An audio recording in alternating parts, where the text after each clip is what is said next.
Bonjour, nous sommes en 2014 dans le site de l'Institut Docteur Angélique, dans une série de vidéos consacrées à ce qu'on appelle la théologie pastorale, qui est en fait une théologie très pratique, donc qui ne donne que des principes généraux, mais qui doit toujours être confrontée à chaque cas personnel. Et je voudrais aborder dans cette vidéo la question des personnes qui ont pratiqué l'avortement, la pastorale par rapport à l'avortement. Alors, comme toujours, toute pastorale catholique commence par connaître la position de l'Église, la position théologique. Quand elle peut être dogmatiquement confirmée par le magistère, c'est fantastique. Là, il y a une lumière. Et on peut dire que c'est à la lumière de cette vérité, qui est la foi catholique, que la pastorale va pouvoir être établie. Le rapport entre vérité et amour, disait Monseigneur Léonard, archevêque de Bruxelles, c'est le défi de la pastorale. Donc d'abord, la foi catholique, est-ce qu'elle existe? Est-ce qu'elle existe concernant, je dirais, l'interdiction de l'Église par rapport à l'avortement? Eh bien oui. Elle vient en fait d'un seul principe. La foi dans le fait que l'âme spirituelle, immortelle du bébé est créée par Dieu aussitôt à la conception. Je me rappelle avoir discuté un jour avec Monseigneur Arpigny, qui est l'évêque de Tournai, de cette phrase qui est dite par le pape Jean-Paul II dans Donum Vitae 5 et aussi dans Evangelium Vitae, donc, qui est un texte qui est daté du 25 mars 1995, tandis que Donum Vitae est un texte de 1987, dans lequel le pape Jean-Paul II dit ceci. Dès le moment de sa conception, la vie de tout être humain doit être absolument respectée, car l'homme est sur terre l'unique créature que Dieu a voulu pour lui-même. Et l'âme spirituelle de tout homme est immédiatement créée par Dieu. Tout son être porte l'image du Créateur.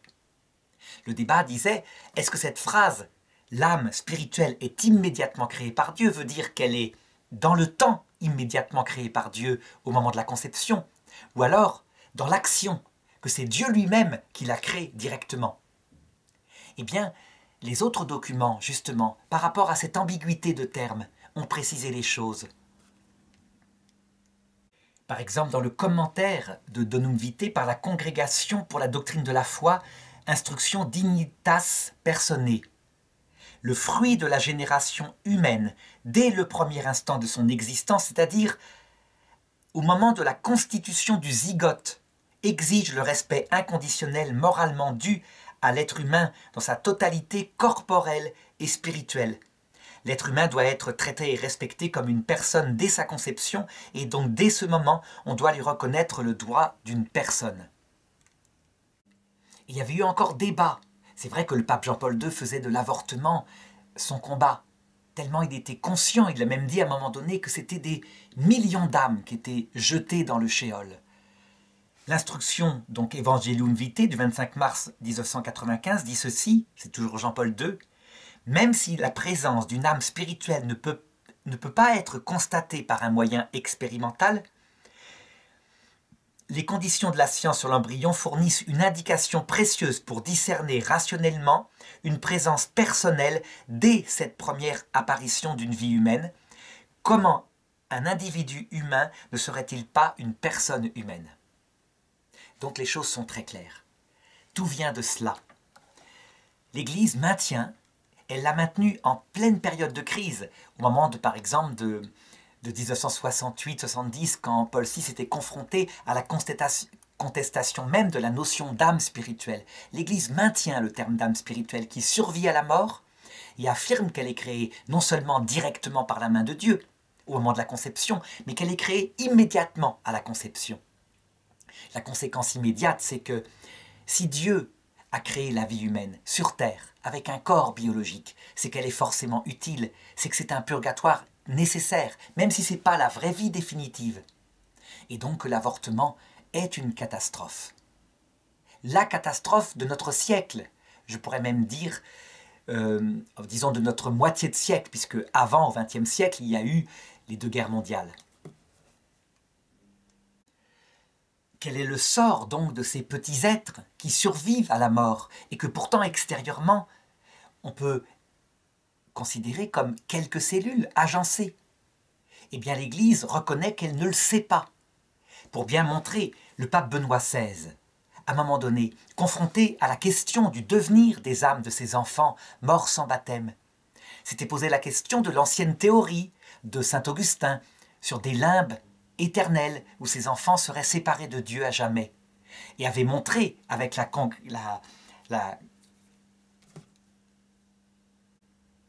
Commission théologique internationale que cette ancienne théorie n'était pas possible. C'était pas vrai, c'était pas possible parce que tout simplement, le Concile Vatican II le rappelle, Gaudium et Spes 22.5, nous devons tenir que tout homme se verra proposer le salut. Mais la commission en question reconnaissait qu'il fallait chercher une solution qui permette d'harmoniser toute la dogmatique catholique, à savoir que, aussitôt après la mort, sans qu'il y ait de définition de la mort par l'Église, une âme qui ne connaît pas Dieu est séparée de lui pour toujours. Et que, en même temps, nous devons tenir que toute âme se verra proposer le mystère pascal, donc la possibilité d'entrer dans l'amour de Dieu. Aux théologiens de faire leur travail. L'ignorance sur le sort de ces bébés, en tout cas, bouleverse l'Église catholique, qui, dans son mystère, dans sa mission pastorale, actuellement, je dirais à partir de 1983 et du Code de droit canonique, a pratiqué la pastorale suivante. Il y a, dit le canon 1398, il y a une excommunication late sentenciae pour toute personne qui procure un avortement si l'effet s'ensuit. Late sentenciae, ça veut dire ipso facto, une excommunication qui n'a pas besoin d'être prononcée. Elle tombe comme cela. Ça veut dire qu'un médecin qui pratiquerait l'avortement, une femme qui demanderait l'avortement, hormis tout de même, attention, le cas particulier de l'avortement thérapeutique, ça veut dire, par exemple, une grossesse extra-utérine. La mère et l'enfant vont mourir. Évidemment, ce n'est pas visé par ce canon. Ce qui est visé par ce canon, c'est l'avortement, je dirais, pour une raison de convenance personnelle qui peut être grave, mais une raison de convenance personnelle pour un enfant qui peut vivre. Eh bien, l'Église utilise cette sorte d'arme psychologique, parce que c'est la seule qu'elle a et qui est forte, pour montrer à quel point c'est un acte grave. Alors, par rapport à cette excommunication, late sentenciae, on pourrait dire, mais pourquoi la met-elle sur ça, et pourquoi l'Église ne la met-elle pas, par exemple, sur un violeur assassin d'enfants? Tout simplement parce que l'excommunication, elle est là pour indiquer quelque chose que le monde croit bien et que l'Église voit comme une horreur. Le viol et le meurtre d'un enfant, tout le monde sait que c'est une horreur. Donc l'arme psychologique est inutile. Je dirais que la prison, le bon sens humain, met cet homme-là en prison à vie. On a vu le cas en France même avec des impossibilités d'être libéré pour Pierre Bourdin, par exemple, pour Fourniret.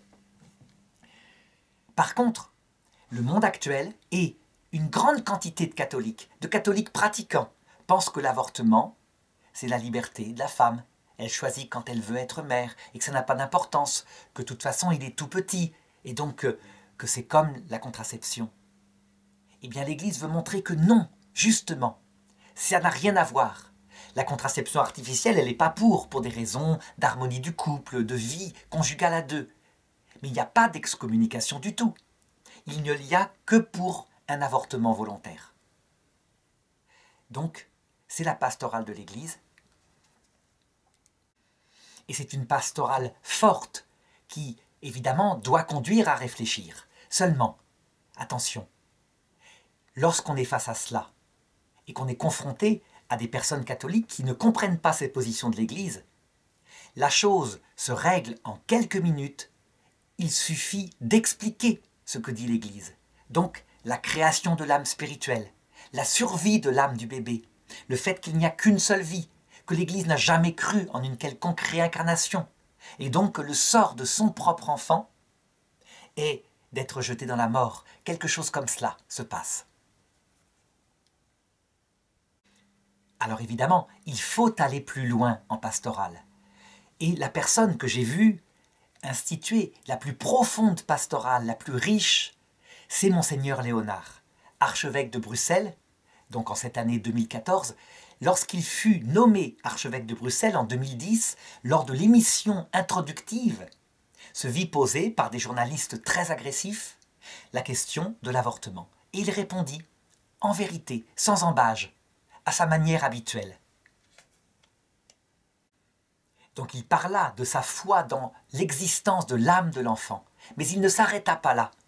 Et il dit ceci, qui fut au début très mal pris par la journaliste, comme une parole hyper culpabilisante. Il dit ceci, « Et je suis convaincu que ces enfants avortés, à l'heure où leur maman, leur papa arriveront dans l'autre monde, que ces enfants avortés adopteront leur maman et leur papa, se fera leur avocat et leur indiquera le chemin du ciel. » Évidemment, ce fut reçu comme un choc par la journaliste, mais n'êtes-vous pas en train de culpabiliser les femmes?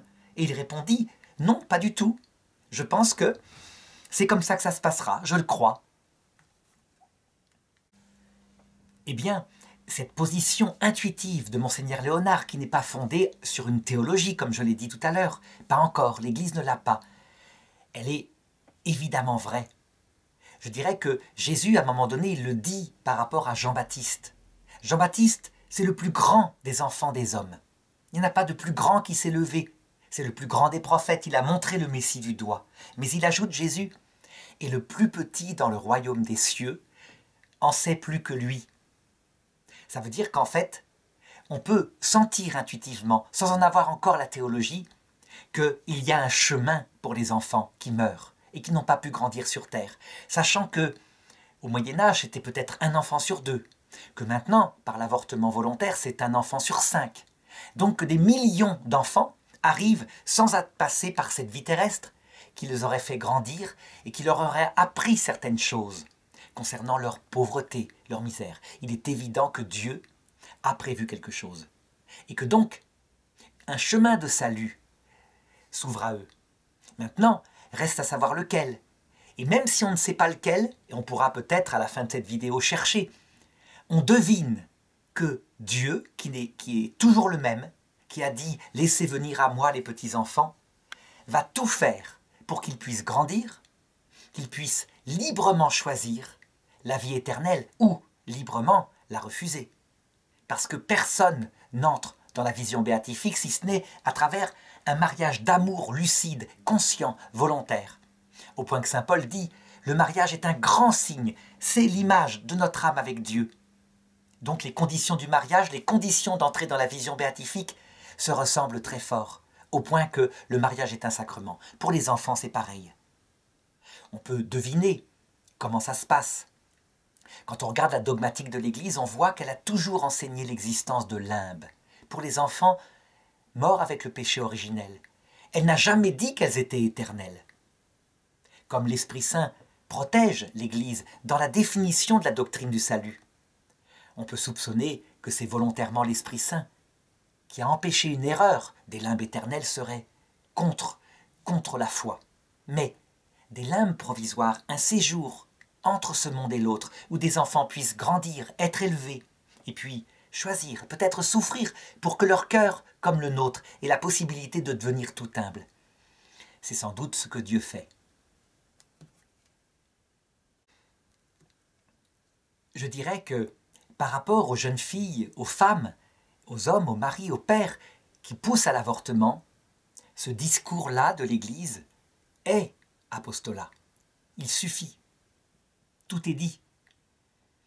Dans le cœur des femmes, où l'intuition leur fait sentir que ce petit œuf fécondé n'est pas un simple ovule qui s'en va comme ça, eh bien, le chemin de la vérité se fera.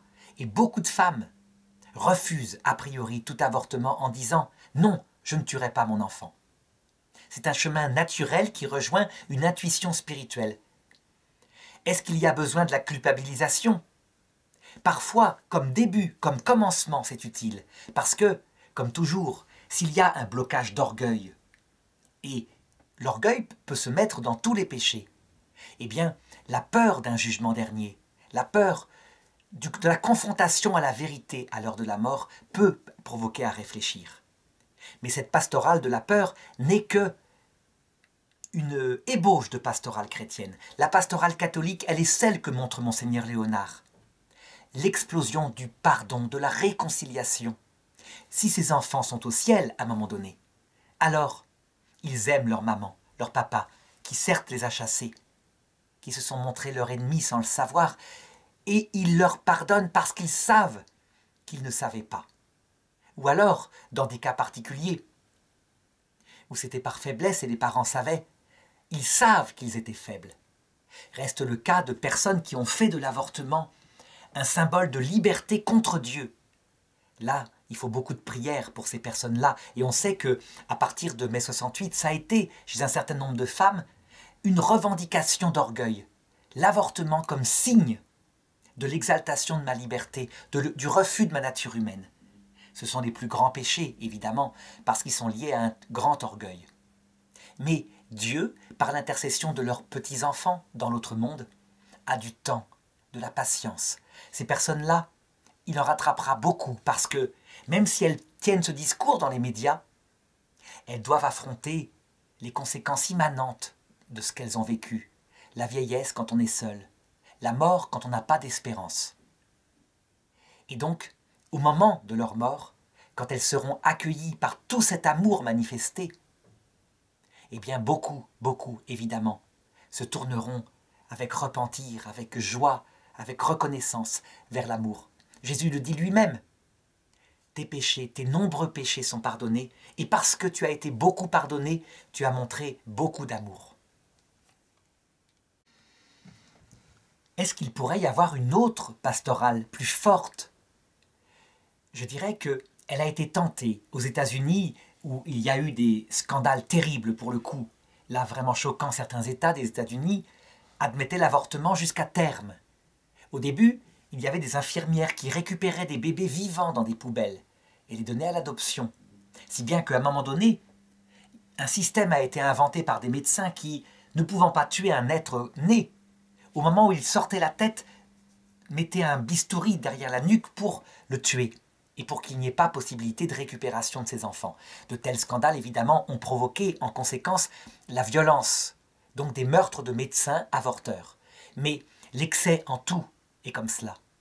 En Europe, l'avortement n'est pas autorisé plus que 14 semaines, où l'enfant déjà bouge, a une sensibilité, mais où il n'est pas sorti tout de même, il n'est pas visible. Il y a eu des tentatives d'apostolat pendant des années.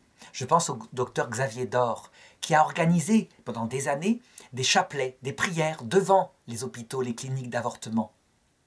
Son action la plus forte a été un jour d'entrer et d'offrir à une maman qui voulait avorter des petits chaussons de bébé, ce qui lui a valu une condamnation lourde pour violence morale indescriptible. Il a continué son apostolat, il le continue actuellement. Est-ce que cet apostolat-là, est-ce qu'il est valable? Beaucoup s'en sont retirés. Ils n'ont pas voulu aller jusqu'à ce geste-là, comprenant bien que la conscience, évidemment, était brûlée par la vision de ces petits chaussons. Mais en même temps, je dirais que le docteur Xavier Dor, il ne serait pas là. La force du message ne serait pas là. Ça rejoint un peu son apostolat, l'excommunication, l'été sentencier dont je parlais tout à l'heure de la part de l'Église. L'amour doit être là, comme le fait Monseigneur Léonard, mais aussi, je dirais, une force qui parle, qui s'adresse au cœur. Donc je ne vois pas forcément de contradiction, même si cet apostolat-là, parfois peut être contre-productif, donc il ne doit pas être le principal. Le principal apostolat, me semble-t-il, c'est ce que dit Monseigneur Léonard. Cet amour rayonnant qui annonce une réconciliation, mais qui insiste sur la vie du petit enfant. Là, le travail se fait dans le cœur, tout à fait naturellement, dans le cœur de mamans qui, évidemment, ne veulent pas tuer leur enfant. Dernière question, y a-t-il une pastorale pour ces enfants? Puisque, je le disais, ces enfants ont un chemin, c'est évident.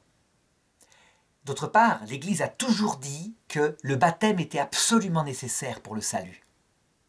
Évidemment, certaines personnes ont interprété cette parole-là en disant le baptême d'eau. Bien sûr que non, heureusement. Le baptême d'eau est inventé par Dieu comme un signe qui manifeste que l'essentiel, le baptême de la venue de l'Esprit Saint dans le cœur de l'enfant, est réalisé.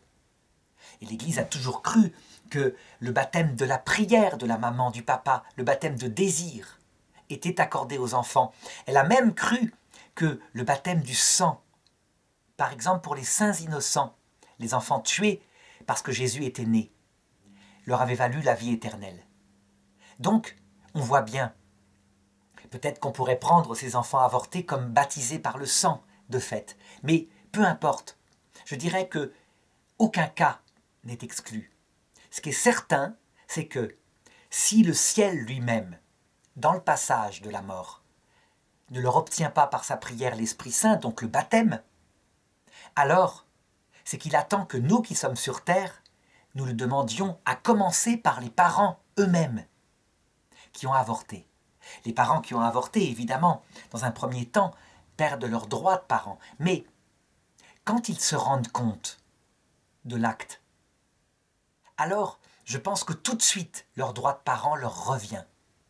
Et que donc, s'ils, par leur prière, s'ils demandent à Dieu le baptême pour leur bébé, qu'il lui donne un nom, qu'il l'adopte, qu'il le réadopte, eux qui à un moment donné n'ont pas cru en son existence, je suis convaincu qu'il doit y avoir là un apostolat qui a une efficacité sur ces enfants qui sont dans les limbes et que le ciel met en priorité. Ça veut dire que le ciel, comme les assistantes sociales de la terre, met en priorité le lien des parents et des enfants. Et que même si le ciel est prêt à adopter des enfants complètement abandonnés pour les faire cheminer vers le paradis, la priorité c'est la réconciliation. Donc, il y a eu des sites, des prêtres, qui ont institué des sortes de rituels, non sacramentaux, mais par la prière, pour le baptême de ces enfants qui sont entre ce monde et l'autre. Ce rituel a été contesté par certains théologiens qui disaient « il n'y a pas de baptême après la mort ». Mais l'argument a été retourné en disant « il n'y a pas de baptême après la mort ». Mais la mort, ce n'est pas l'arrêt du cœur. Au plan théologique, la mort, c'est le séjour et le passage du Sheol, d'après la Bible. Sheol qui veut dire mort, qui se dit en grec Hadès, c'est donc les limbes. Et donc, dans le passage de la mort, disent-ils, il y a baptême possible. C'est tout à fait cohérent, ça se tient, même si ce n'est pas la foi de l'Église. Je veux dire par là qu'elle n'a pas fait un dogme en disant, oui, maintenant, nous allons définir la mort, c'est pas simplement l'arrêt du cœur, mais c'est le passage entre ce monde et l'autre.